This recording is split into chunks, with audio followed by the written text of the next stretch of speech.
आपका स्वागत है शॉर्ट हैंड गुरु यूट्यूब चैनल पर। डिक्टेशन शुरू होगा। 3, 2, 1 स्टार्ट।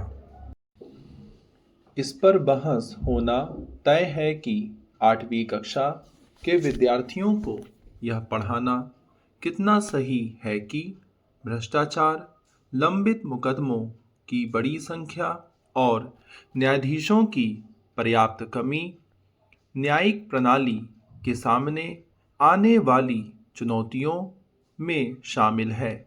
चूंकि सुप्रीम कोर्ट के प्रधान न्यायाधीश ने राष्ट्रीय शैक्षिक अनुसंधान और प्रशिक्षण परिषद यानी एनसीईआरटी की सामाजिक विज्ञान की नई पुस्तक में हमारे समाज में न्यायपालिका की भूमिका शीर्षक वाले संशोधित अध्याय को लेकर आपत्ति जताते हुए कहा कि यह एक सोची समझी चाल प्रतीत होती है।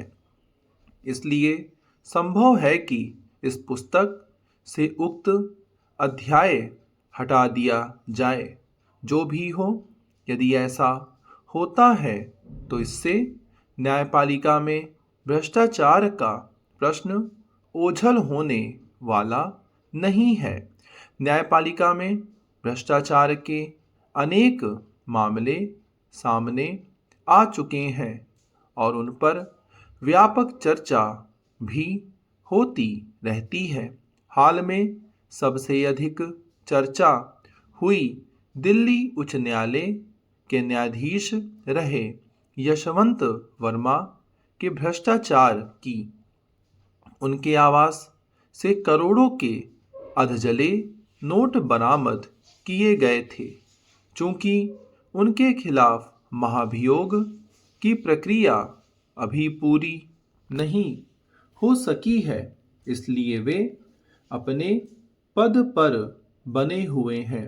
भ्रष्टाचार के कारण अन्य अनेक न्यायाधीश भी कटघरे में खड़े हो चुके हैं।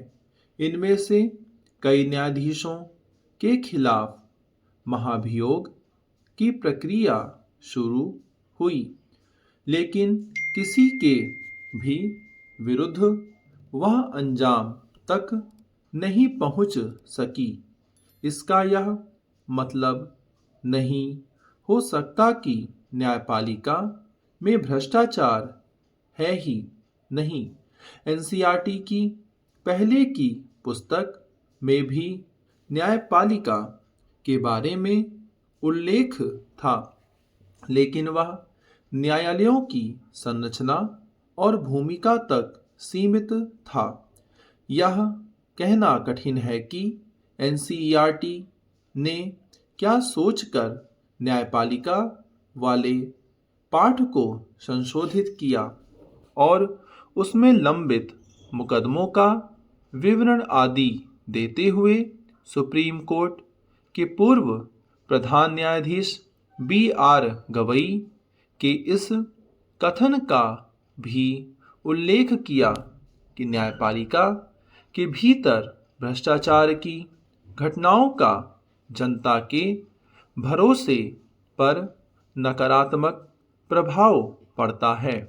हो सकता है कि उसकी ओर से इस पर कोई स्पष्टीकरण दिया जाए, लेकिन प्रश्न तो यह भी उठेगा कि क्या इस पुस्तक में कार्यपालिका और विधायिका में भी व्याप्त भ्रष्टाचार के बारे में भी इसी तरह विस्तार से बताया गया है।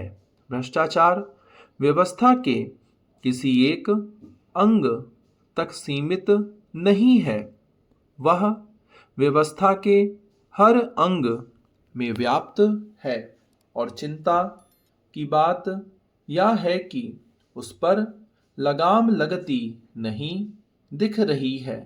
कहना कठिन है कि स्कूली बच्चों को न्यायपालिका में भ्रष्टाचार के बारे में जानकारी देने से किस हित की पूर्ति होने वाली है।